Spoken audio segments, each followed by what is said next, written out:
Good afternoon and welcome to the Alex Urbina radio show. We're broadcasting live from Newhall, California, right here on your hometown station, KHTS. Joining me in studio is Ellen Tunik. Good afternoon. Thanks for being here. Good afternoon. Today we're going to be talking about how to stop getting upset, mad, angry, annoyed, or disappointed in your life. Why do you chuckle for? If this is probably the most incredible opportunity, because if you think about it, how many people walk through their lives either angry, disappointed, pissed off, whatever.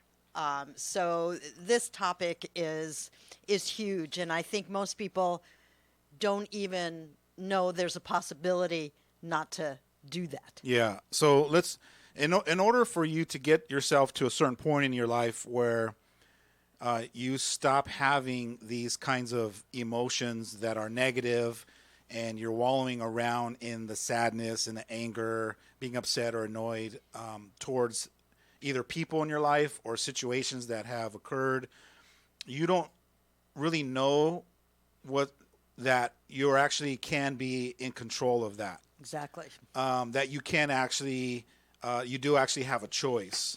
Some of us don't realize that we have a choice. We just think it's a byproduct of whatever's happening in our life. Almost like we're supposed to be engaged in that. Yeah, and I think it befuddles people when they realize that other people are not engaged like that in their life, or they think certain people are special, or they have special powers, or you know what I mean. And it's just a matter of understanding a few things. And I would love to go over some of the distinctions that you would have to learn, you'd have to understand, and then you would actually have to practice that in your life. And when you get all three of those things dialed in, you start to notice that you're not as angry anymore. You're not as disappointed towards people or situations as much. Your anger and you being mad and frustrated starts to diminish a little bit more in your life. And you start to go, you know what? I forgot what it was like to really be angry, upset at people or at situations in my life. It's such freedom and it brings such peace. Yeah, so when we talk about personal freedom, a lot of times people think of freedom like financially. Like financial freedom, and that freedom doesn't keep you from not feeling the freedom of your own emotions, your negative emotions. Yeah. People that have financial freedom, a lot of times, even some of the multi-billionaires still have stress, still get angry, still get upset, annoyed, and they're still dealing with emotional baggage that gets in the way. So let's talk a little bit about some of the distinctions. I wrote down 5 different distinctions that you'd have to really understand, learn, and then master them in your life. Number 1 is the possibility that you are in a psychological resistance to what is happening in your life. So let me break that down for a minute. Something happens in your life, or someone shows up in your life or does something in your life, and you go into resistance to that happening, meaning I don't like that this is happening. This shouldn't be happening. Why is this happening? You go into resisting whatever is happening in the moment, rather than being neutral about what's happening first. Like, hey, what's happening is obviously happening.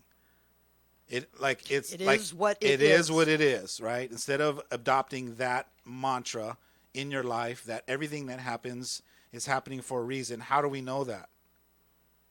Because we make it happen. No, because it's happening. Because it is. Come on, you're one of my best students here. What's going on? Took my glasses off. I lost my head see, a there little you bit. go. Yeah. How do we know that things are supposed to be happening if it's happening in our life? Because it's happening. Because it's happening. But that doesn't stop us as human beings from not wanting it to happen. Or, in my case, wanting to fix it if it's not right. Well, in my head. Yeah, wanting to fix it is another stage after you being in resistance to that something is happening in your life, right? Like, I can't pay the light bill, or I just got laid off, right? Most people, when they get laid off, they go into resistance. I can't believe after all I've given this company, blah, blah, and they go into the psychological resistance to being laid off, rather than, okay, I'm just laid off. It's just what's happening in my life. an opportunity will present. Well, now you're finding a different way to perceive it. But I'm first talking about stopping yourself from going into resisting what is, rather than just allowing what is to be unfolding. And the only way to do that, literally, is to just stop. Stop, breathe, and then allow and give yourself permission to allow what's happening to be happening. Right. First. And don't attach any good, bad, or judgment to what's happening. Yes, because if once you give it a judgment, then that's good. This is good, bad, right, then you're wrong, either going should down or that shouldn't. road or that road. Yeah. So allow yourself to be neutral in, okay, what's happening is just what's happening. Now, if you can practice just that and master that in your life, your whole life transforms. But first you got to understand the concept, because if no one's explained to you the concept, you are in the dark. You don't know what you don't know. Right. So number one, could I possibly, this is the question you want to be in, could I possibly be living in resistance to the things that I don't want or don't like or don't think should be happening in my life? And if you are, and you can answer yes, then that's what's the start of the cause of the negative emotions that come after that. I think we all present with that on some level. So imagine your husband comes home really angry about something that the neighbors did or something that they're doing, right? I don't know, putting something up that's an eyesore in their home, and, right. and he's just all riled up, right? Putting the big pelican on the lawn. Yeah, whatever. Yeah, he's angry. He'll say, it's like, what, or putting trash. How dare they? Or putting their living room couch out there and it's just thrown out on the street and halfway on the street, however it looks. And he's really angry. He's really upset. And you're like, honey, why are you so angry and mad at what's going on? And in that moment, I want you to see if you can see that he's in resistance to something. What do you think he would be in resistance to? Just accepting that this has nothing to do with him. Well, that's taking it personal. You're jumping all over the place. But it's good because you're actually proving some of the points and the distinctions I'm going to be talking about. But he would be in resistance to the person putting their stuff. The person. Out. Yeah, the neighbor. Okay. He would be in resistance to your neighbor putting out the couch or the pelican or the big beaming light or whatever it is. He would be in resistance to that, not wanting it to be so, wanting the person to, do it in the right way, or he would be in a psychological resistance to not wanting it to look the way it does. I'm in a psychological resistance to my neighbors who don't put their trash cans away. Perfect. So let's go there because I can really relate to that. Yeah, perfect. So when you go into resistance to them doing that with their trash cans, how does it make you feel? It annoys the heck out of me because it makes the cul-de-sac look bad. Exactly. Now, the minute you decide to not be in psychological resistance to them doing what they're doing, will alleviate the choice that you're making, and it's probably unconscious, to be annoyed. Oh, it's very conscious. It just really annoys me. Okay, so you like being annoyed in your life then? Apparently. Yeah, apparently, because you keep choosing it. Yep. Every week. Right. So what's the payoff you get from being annoyed? There is no payoff. Yeah, absolutely. There absolutely is a payoff. You either complain to someone. Oh yeah. Okay, so who you're complaining to? I complain to to my husband, to the kids that are in the All right, house. And then they're giving you something when you complain to them. What is it? A payoff. They're going, yeah, Mama. Validation. You're right. They're validating that that's a horrible thing that our neighbors would choose to defile the neighborhood by not taking their trash cans in. So there's a payoff there for you for being annoyed. Validation. So you get the validation, the sympathy, the attention, all of that in a conversation from your annoyance. Yes. Now you'd have to be willing to give up that, this is a whole different show, but you'd have to be willing to give up the interpersonal addictions that you get from complaining, from telling that story about your neighbors and getting your whole pity committee surrounded around you to go, yeah, Grandma, that's right. They shouldn't be doing that. And so that's a whole different topic. But I want to first open up the possibility that you're in resistance to your neighbors making the choice that they make about their trash cans, correct? Correct. All right. When you can start to notice your own resistance to those things and start to become more mindful, more aware of your resistance, you might actually, in that process, start to realize that you actually have a choice, and then you might be able to make a different choice. But that only comes through your heightened awareness of the things that you resist in your life. Okay. Got it? I absolutely got All right, it. that's number one. So resistance. How to stop getting upset, mad, angry, annoyed, or disappointed in your life. Number one is going to be the distinction of the things that you might possibly be in resistance to that shows up in your life. Number two is expectations. There's a good possibility that as human beings we have expectations about the way we see the world. For example, you have a specific expectation as neighbors to make certain choices, to be neighborly, and to keep your neighborhood in a certain way, based on the story you just told me. Right? I'm not making this up. Nope. You gave me this, right? Right. So what's the expectation you have of your neighbors?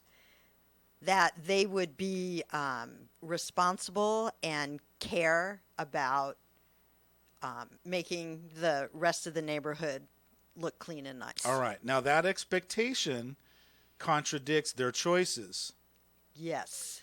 And so part of that expectation now, when it's not met, has you choose to be in resistance to what they're doing, and then choosing to be annoyed, and then choosing to take your annoyance and share that with your family to get your payoff, called your validation, your pity, and all that. So a cycle. It's a whole racket. It's a racket you're running, yep. and you might not even be aware of it. Well, I am now.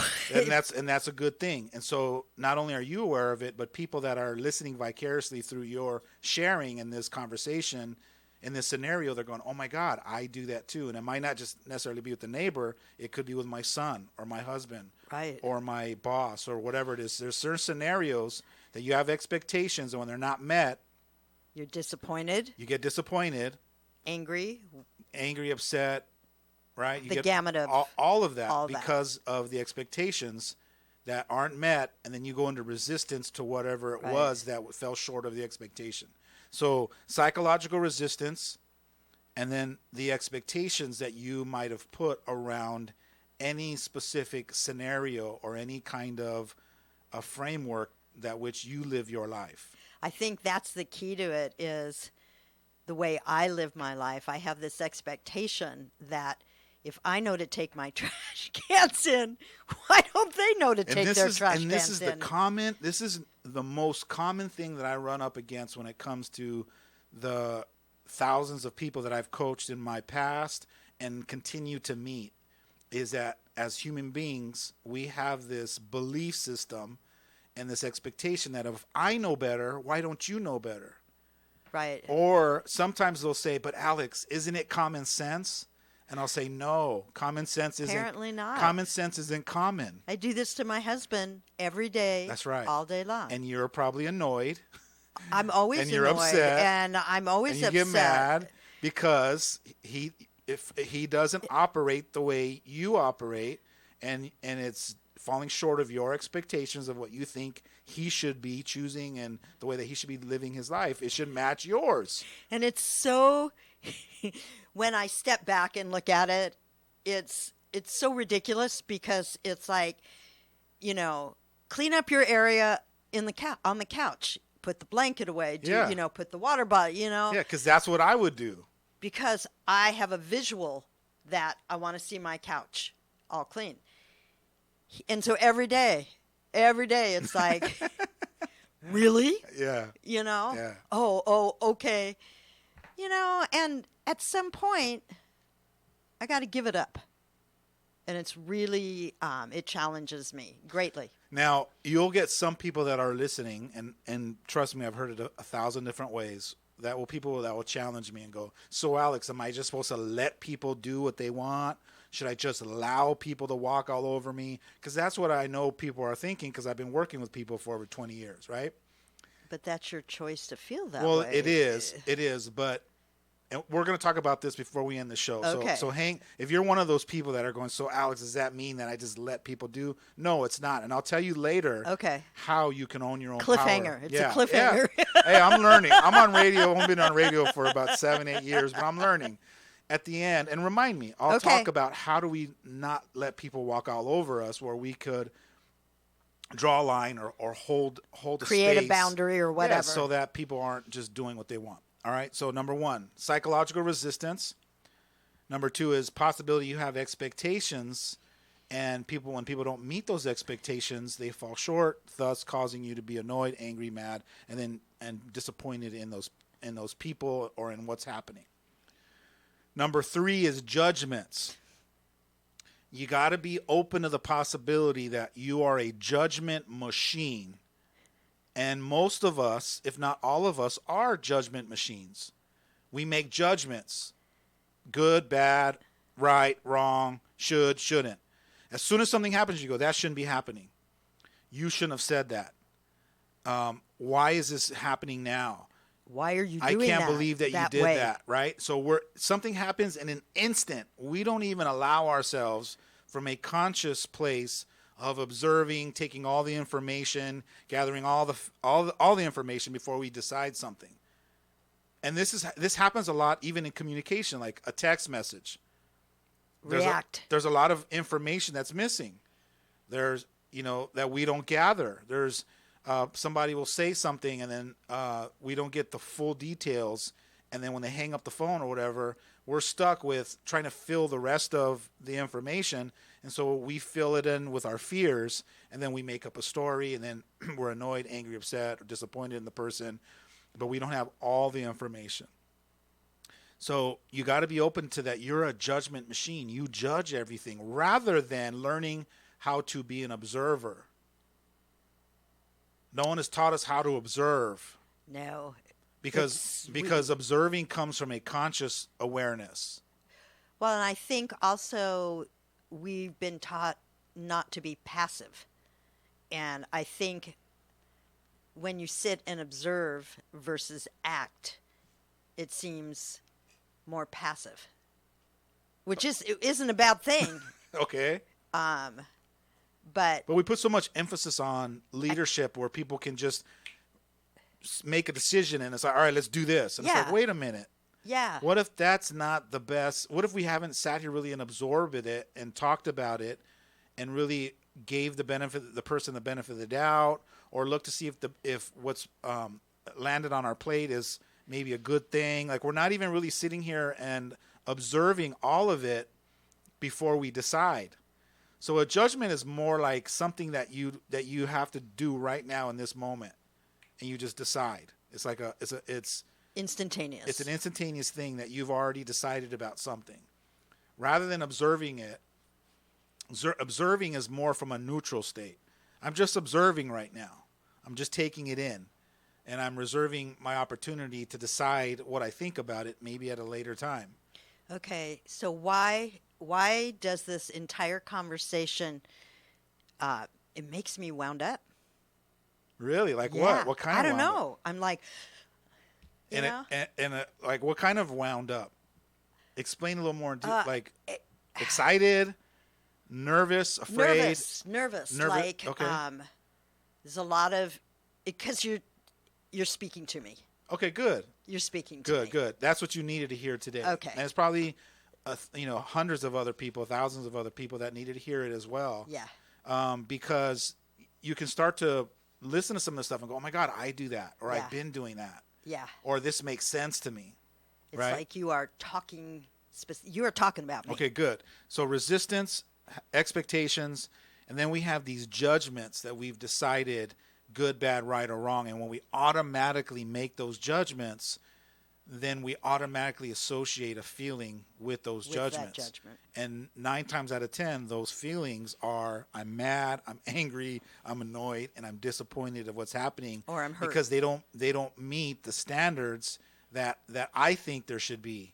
Right. And so everything falls short with the resistance, with the expectations, and with the judgments. I'll tell you, when we come back from the break, we'll talk about the other 2 distinctions, and then we'll wrap it up and try to figure out the cliffhanger. Try to figure out how to be able to harness our power and be able to support ourselves in a way of moving forward in a powerful way. Stay tuned for more of the Alex Urbina radio show right here in your hometown station, KHTS. If you are a small business owner or self-employed and owe $10,000 or more to the IRS or state, call Anthem Tax Services today. 866-630-2694. We have saved millions of dollars in tax debt, and our goal is to reduce your tax debt to as little as possible. We are confident enough in our services to offer a 100% money-back guarantee. Call for a free consultation, and we'll also take care of your tax case study for free. 866-630-2694. 866-630-2694. This is Bradley Gross from Santa Clarita Grocery. Santa Clarita Grocery serves fresh groceries to families, individuals, and those experiencing homelessness. In this year-end season of giving, are you looking for a charity to do the most good for our community? At Santa Clarita Grocery, out of every dollar donated, a full 99 cents goes directly to the needs being addressed. As an all-volunteer-led organization, we operate on a 1% overhead, receiving no government funding for our operations in the community, resulting in us being one of the most efficient charities in the Santa Clarita Valley. If you are looking to support the good for our community, please consider partnering by donating to Santa Clarita Grocery. What is donated is specifically kept in Santa Clarita, helping over 3,000 families, including 5 other community charities. Please visit our website, santaclaritagrocery.org, or our Facebook, Santa Clarita Grocery, and or call our office to make a difference in our awesome town community at 425-7575. That's 425-7575. Marston's Restaurant has been a Pasadena landmark, voted the best breakfast in California by the Food Network magazine. Discover Marston's Santa Clarita location, open for breakfast, lunch, and dinner. Marston's also has a fantastic catering menu that adds a delicious twist to any event. And they cater picnic dinners for that memorable romantic date. Experience Marston's on Newhall Ranch Road and McBean, or log on to marstonsrestaurant.com. Experience luxury senior living at Oakmont of Valencia, Oakmont's brand new community in Santa Clarita. At Oakmont of Valencia, residents will enjoy 5-star amenities, including state-of-the-art movie theaters, spacious custom-built apartment homes, and sweeping views of the valley, all close to shopping, restaurants, and medical centers. Enjoy resort-style living, professional concierge services, a luxurious salon and day spa, and world-class dining. At Oakmont of Valencia, you'll embrace retirement in style. For details, visit oakmontofvalencia.com. Mission Valley Bank puts the community in community banking. They strive to be your most trusted bank. Mission Valley Bank is happy to sponsor KHTS Holiday Music. Happy holidays! This holiday music is brought to you by Providence Holy Cross Medical Center, your community health partner. To learn more about their award-winning care, call 1-888-HEALING or visit online at providence.org/holycross. Hometown, your hometown station.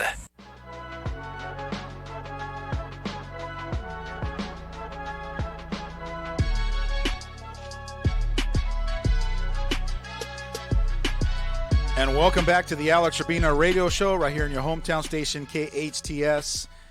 In the studio here in beautiful downtown Newhall, California, with my co-host Ellen Tunik. We're talking about how to stop getting upset, mad, angry, annoyed, or even disappointed in your life. And we talked earlier a little bit about, like, why does that happen? And what if there's a possibility that there's some things that you either have never been taught, no one has ever pointed out to you, or there's certain things that you're choosing to operate as in your life, and you're totally unaware. And if you're unaware of it, means you can't see it. You don't know that you're doing it or being it, and so you can't change it. Right? You can't do nothing about it. So I wanted to point out these distinctions that you would have to learn, you'd have to understand, master in your life, and all of a sudden you transform the way that you show up in your world. Number one is psychological resistance to the things that you don't want, that you don't like, things that you've decided that shouldn't be, right? It's like, yes. I don't want this happening. Why is this happening now? And you get on this tangent, and it shows up, and you'll see it. Certain people will come to you and they're all riled up. Let's say one of your loved ones walks in and they're angry, they're mad. First thing you ask them is, what happened? Right. And then they're gonna tell. So in the next words out of their mouth, they're telling you exactly what it is that they're in resistance to. If you're listening closely, you'll hear what they're in resistance to. I can't believe that my professor gave me a D. I worked really hard at this, right? And they go on this whole tangent. What is that person in resistance to? Disappointment? The grade that they got. The disappointment of the grade that they got. Right, but the disappointment comes after what they're in resistance to. So the student is in resistance to the grade that they got, and believes that they should have gotten a better grade based on the way that they see it. But after the resistance to the grade comes the disappointment. I'm upset. Now I'm mad. So there's an order there. So, and the blame. There's psychological resistance to the things that later on cause you to have these negative emotions. The next thing we talked about earlier in the show was the expectations that we put on people, ourselves, the world, anything in our life. We have a certain belief system that says it's supposed to look like this. It has to be looking like this. And when things don't match up to meet those expectations is what causes us to be disappointed and then upset, angry, mad, and so on. So could it be that you're in psychological resistance to things that you don't want? Number two, could it be that you have these expectations that probably no one can match or beat? If you have really high expectations of yourself and others, this is gonna be your life for the rest of your life. Unconsciously upset, angry, mad, annoyed, disappointed till the day you take your last breath. And what a horrible life to live. What a horrible existence. Right? Yeah. Now, is that a judgment? Yeah. Yeah. We've decided what a horrible existence that would be, only because I know what it's like to not be going down that road and having constantly being upset, angry, mad, annoyed for maybe the last 12 to 18 years. I'm still a work in progress. Doesn't mean I don't get mad, don't get angry, don't get upset, don't get annoyed. It just happens less. And it hasn't happened as often. And so because I'm more mindful, more aware, I'm constantly catching myself. Right. And then shifting my perspective about it and then making a different choice. With most of us, it's just the daily pattern. That's right. Created. Yeah, it's like breathing. Yeah. Now, there's a version of me way before I started even doing any of this work where this was just how I lived. This was just to me. If you try to talk to me about these distinctions, I'd be like, "You're crazy. This is just normal. Right. It's normal for human beings. Human responses to think that being mad, angry, upset, annoyed, disappointed is just the way it's supposed to be. It doesn't have to be like that. You can get yourself to a certain place in your life and restructure your belief system, your paradigm, the framework that which you interpret the world, where you could just be living freed up and more joy and more love and more peace. And you're just surrendered to things that really you have no control over. That's really what it boils down to. I was just going to say control is the real issue. Oh, yeah, here, for right? sure. Absolutely. So resistance, expectations, judgments. Number 4 is, and you said it earlier, that's why I had to keep reeling you back. Reeling me back in. Which is cool. Taking things personal. Yeah. How many of us take things personal? And it's like the things that you say or don't say, Ellen, the things that you do or don't do, really at the end of the day, it's got nothing to do with me. But it just, for some reason, it's like this uncontrollable urge to try to find something that you do, don't do, say, or don't say, to try to attach it to myself. And so then the question is why do we take everything personal? Why do we always make it about me? Why does when you come by and you walk in a room and you walk right past me or don't say hello or don't smile at me, why do all of a sudden I make up a story where I take that personal? Ego. Instead of allowing it to be what it is, she just didn't say hi. She just didn't, Maybe she's got something going on. Maybe she didn't see me. Right, Maybe which is all stories about you or her, not about me. Okay. Right? Yeah. So the question is why do you make up stories and make things about you? Why do you take it personal instead of, oh, maybe he's having a bad day. Oh, poor thing. Maybe she was right? Instead of putting it back on the person, why do I take it personal and make it all about me, which causes now a trigger to get upset, angry, annoyed, disappointed, and to have all those feelings again just come up, get triggered up for me. So the question I want you to be in is why do I take things personal?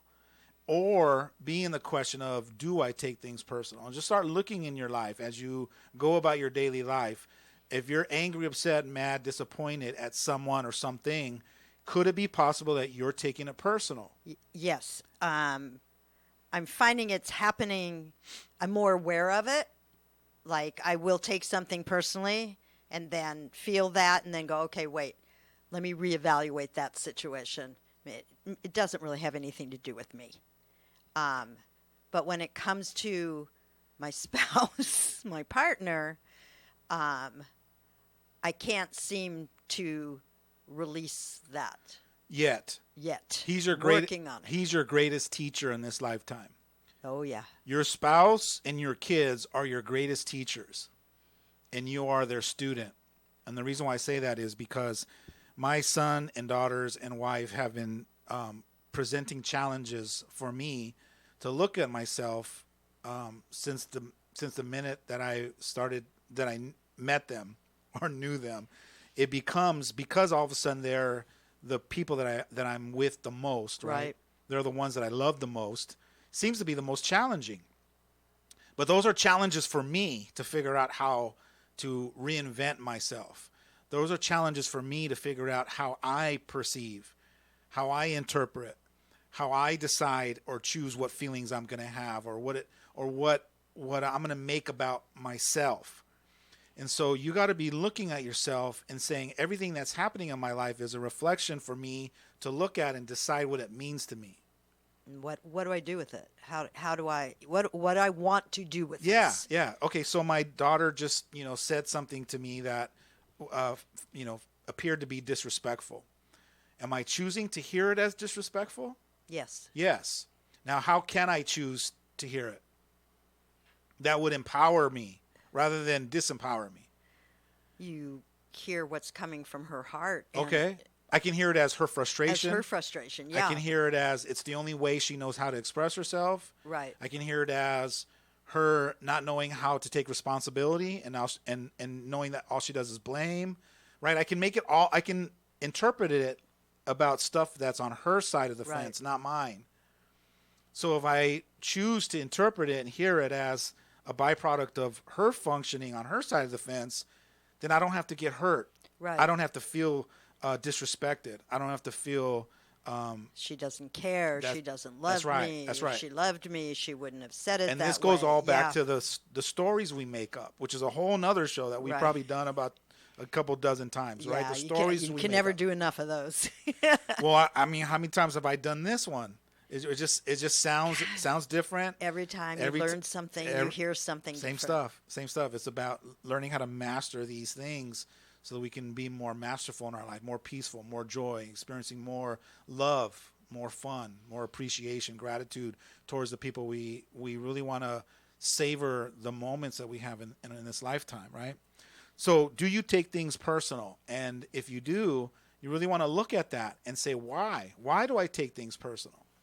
And here could be a good answer to that question.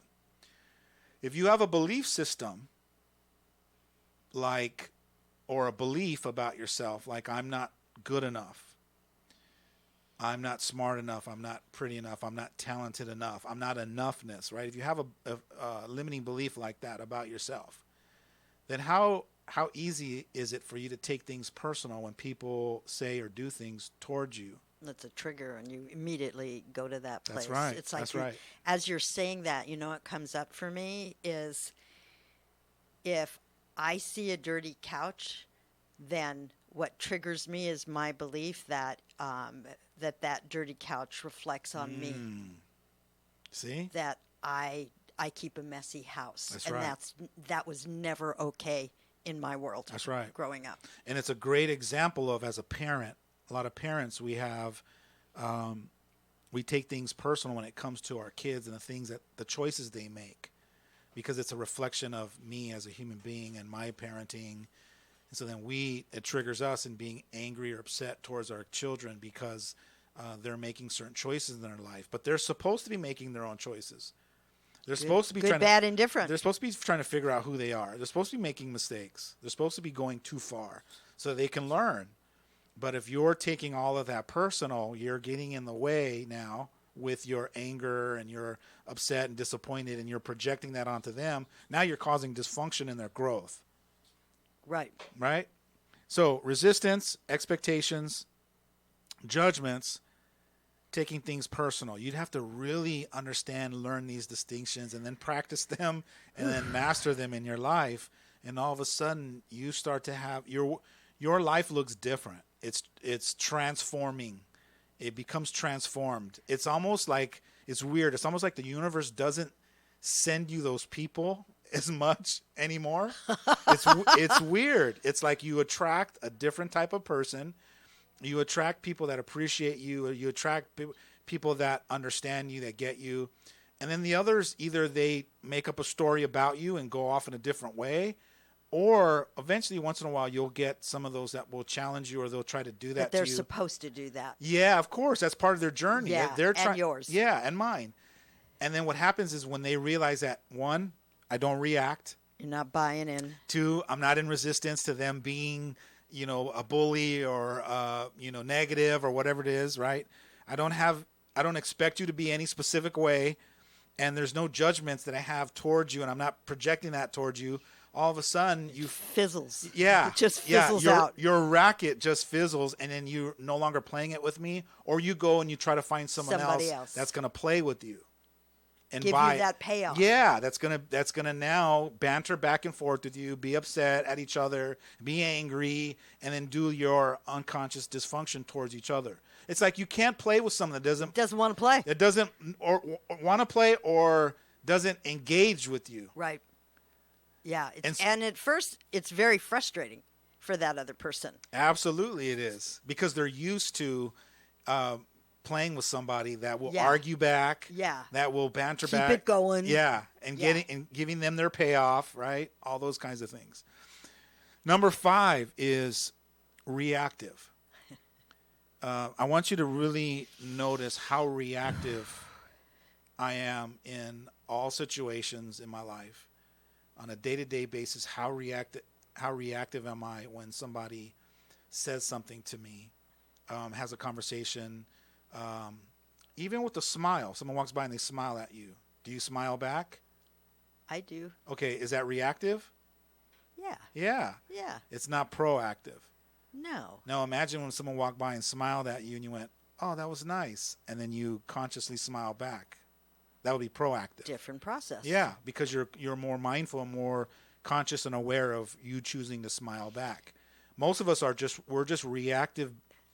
We have these animalistic instincts and expectations. It's like, do you not expect if you smile at someone that they're going to smile right back at you? Exactly. That goes back to, like you said, the expectations of expecting it. Or when you tell someone I love you, what's the expectation that they're going to return the favor and say, I love you too. And when they don't, what story do you make up?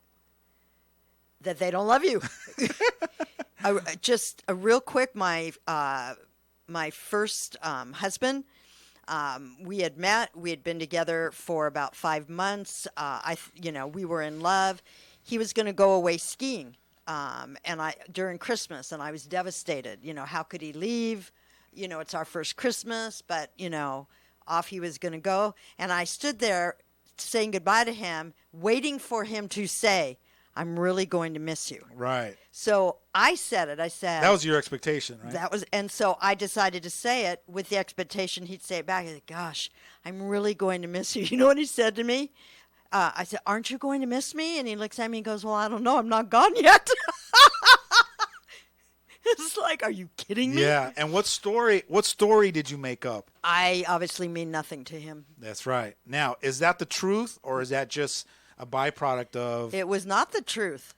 Because once he was there, 5 days later, I got a letter saying, oh my gosh, I missed you so much. Yeah. Now, you, in that moment, when you said, don't you miss me? And he said, I don't know, I haven't left yet. What was the emotion that got triggered from that? I got really sad and insecure. Okay. So we can add that to our list. Yeah. Right? Mad, angry, upset, annoyed, sad, insecure. Insecure. Yeah. That, I mean, for me, a lot of reactions are based in pulling up a feeling of being insecure. Now, let me ask you a question. Why do you think you felt insecure in that moment when he didn't respond the way that you had the expectation? Because my story was, if he loved me as much as I loved him, he wouldn't have gone. Okay, great. Now, you ready to get underneath that? You want some advanced coaching? Yeah. There's a part of you that was really needy. 100%. Needy yes. of what? Needing of him validating me and us as a couple. Yeah, needing to be validated that you will be missed and that your love is so great and so grand that he's already missing you before he walks out the door. Right. Because you're feeling like that. That's the story I created. But it goes back to you, but of course you're going to miss me before you even walk out the door. Isn't that the way it goes? Because I feel like that, right? So you're going to mirror that. Well, you're going to expect that. Yep. Like you expect your neighbors to be doing and pull their treating trash cans the way everyone else does. And when they don't meet that expectation, all of a sudden there's a disappointment. You said like you felt sad and you felt like I felt insecure about our relationship. Insecure about the relationship. Yeah. And you made up all those stories and it wasn't even necessarily true about what was going on. So it could have been even, I don't know how it rolled out after that, but it could have been. We got married and had kids. Okay. But it could have created some validation and some hesitance in that relationship that could have went down a road where you kept validating that it's true, that he doesn't care about me. And you could have been looking for evidence. I could have. To prove that, which is totally contradicting his love for you and his commitment to you. I wouldn't have even been able to see it. I know that. That's what's scary about it. But thank you for sharing that story. It's a great example of, being reactive rather than being proactive. When it's, somebody that says, I love you, we're immediately waiting to hear the I love you too. Sometimes, I'll play games with some people. The ones that I know that are really assured in themselves and really have a self-love and some solid people, when they say I love you, I'll say it's good to be loved by you. Well, I think that's really sweet. But when I'm done, I'll be watching to see how they respond. Because if you really watch somebody when they go I love you and they're really needy to hear I love you back, and there's nothing wrong with being needy, because believe me, there's this human element to need to be loved by each other. Otherwise, we wouldn't be in relationships. Right. We're in relationships to share that love with each other. But test it once in a while. When someone goes, "I love you," just go, "It's so good to be loved by you," and then stop, be present in the moment, and watch their face, because they'll give you this face like it's almost like like you give like a little 3-year-old, you give them a candy, and then they're waiting for you to give the candy back to them. And they're waiting for the "I love you too," because that's what we need to be validated. We've pre-programmed ourselves to believe that. All right, stay tuned for more of the Alex Urbina Radio Show right here in your hometown station, KHTS.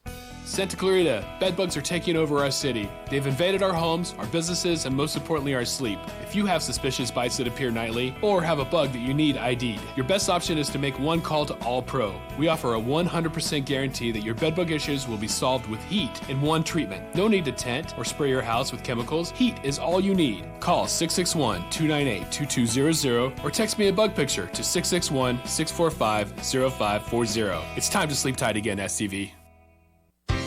Fruit arranged like flowers? What a delicious idea! Edible Arrangements specializes in creating a variety of fresh fruit arrangements overflowing with fresh, hand-designed fruit and filled with strawberries, pineapple, grapes, cantaloupe, honeydew, and seasonal favorites. Made to order in a size you select and ready to eat and enjoy. You can even add chocolate to any arrangement. Edible Arrangements is always fresh, always appropriate, and always appreciated. Order yours today, 253-0052 or ediblearrangements.com. Edible Arrangements is on Soledad near Bouquet Canyon.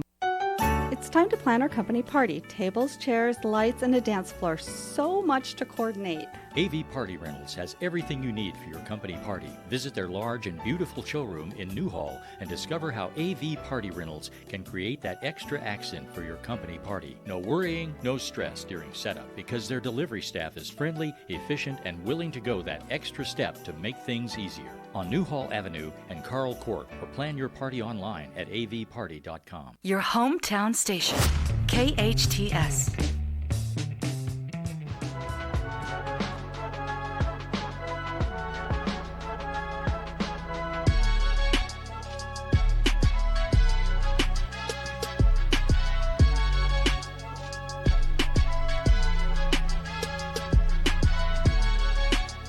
And welcome back to the Alex Urbina radio show right here in your hometown station, KHTS, in studio with my lovely co-host, Ellen Tunik. Today we're talking about how to stop getting upset, mad, angry, annoyed, or disappointed in your life.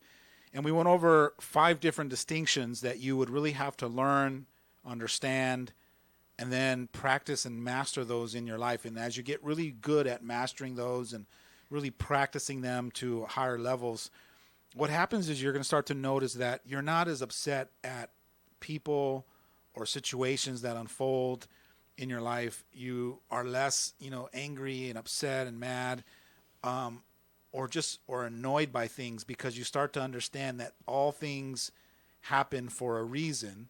Otherwise, they would not be happening. Think about it. If something happens and it's unfolding right in front of you, if it wasn't supposed to be happening, it would not have. The only reason why I know it should be happening is because it is. It is. Not because I think it is or I think it should be. If it's happening based on results, it's supposed to be happening. And if you're a firm believer of all things happen for a reason, or if you're a firm believer of there are no accidents, you can't be wishy-washy. Either you believe that or you don't. I 100% Okay, so then if that's the case, then everything that unfolds in your life is there to either show you something for you to look at, learn something.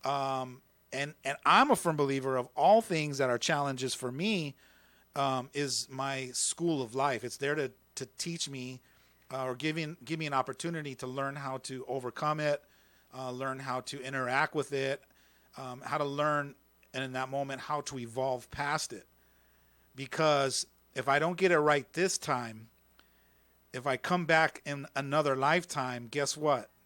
You're going to get it again. I'm going to start off exactly at the place where I didn't learn those lessons and didn't evolve. So if you're under-evolved in your life and you're not evolving, just know there's a possibility that if you believe in that, we come back in another lifetime. all over again. From ground zero. All over again. Yeah. But if you mastered in this lifetime and you evolve, when you come back, it's going to be like, yeah, the next level for me. Start up here. Yes, the next level for me. And then I get to keep growing, keep evolving. So let's go over these last 3, and then we'll get to that little the cliffhanger. How to stop getting upset, mad, angry, annoyed, or disappointed. There's 5 distinctions that you really got to learn and understand. Being in psychological resistance to the things that you don't want, you don't like, that have shown up in your life. And then there's the possibility that you have expectations that people can't meet. And if they can't meet those higher expectations that you've set, that you've created, that you've decided that is our requirements, then people are going to fall short, and you're going to be disappointed in everyone. And then there's the possibility that you're a judgment machine, that you judge, you decide what's good, bad, right, wrong. And because you're deciding those, all the things that shouldn't be, all the things that are bad, all the things that are wrong, they're going to cause you to be upset, mad, angry, annoyed, or disappointed. All the things that you decided they should, all the things that you decided that are good, you're not getting those ill feelings because you're going to be excited. But just know that you're the judgment machine. You're making judgments of stuff rather than just being an observer and observing what is. It's just what happened. Learning how to be neutral. And then there's the thing that you might want to take a look at is, could it be possible that you take things personally and that you make things about you? Something someone said, it's about me. Something someone didn't say, it's about me. Something someone did do or didn't do, you're always somehow making it about you and taking it personal, and therefore triggering for you to be upset, angry, annoyed, mad, and all those feelings. And then the last one is, could it be possible that you live your life reactive? You react to things rather than learning how to be proactive. Proactive is a conscious choice to interact with something rather than automatically from fear reacting to something. It's about thinking first. Thinking versus just being aware of what your choice is. Yeah. Being aware of what the choice you're going to make or what you're going to say is actually going to cause something in a positive way. And then the cliffhanger was, so Alex, in the scenario you were talking about Ron. So in my world, I attach this. If my couch isn't clean, then I'm not a good housekeeper. And so, but going back to what we're talking about, I can't seem to just let it go. I've tried, and it's the boundaries. It's like, if that's important to me, even though he doesn't like to do it, shouldn't he be doing that? Well, there's no should or shouldn't. He's just deciding that that's how he's not important to him. Well, that's a story you've made up. Doesn't Correct. necessarily mean it's not important to him. It's just you'd have to ask him, and you have to be willing to give you an honest answer. The point I want to make is that in that scenario, there are going to be people that are going to say, well, so Alex, so then am I supposed to just let people make a mess? Am I supposed to allow my kids to just do what they want? No. That's not what I'm saying here. What I'm saying is there's a possibility that when they are making a mess, they are leaving a mess, you're being reactive to it. And your reactiveness is coming from fear. Afraid that they're going to keep doing it. Afraid that this is a reflection of me. If other people see the dirty house, that they're going to think less of me. It's all your fear reaction. So all I'm asking you is, instead of being reactive to it, what if you decided to be proactive? So your come from is more proactive. It's more mindful. It's more, hey, Ron, this is the 20th time that I've asked you this, and I get to figure out how and why it's not landing for you. What I really need from you is to support me in this, and this is why. Take responsibility. Take responsibility, but be proactive about it, not reactive. Because when you're reactive with fear, it goes in one ear, out the other ear, and now you're going to be confronting him for the 22nd time again later on. That's all the time we have. I want to thank all of you for listening in and tuning in. Thank you. Every Friday right here on the Alex Urbina radio show on your hometown station, KHTS.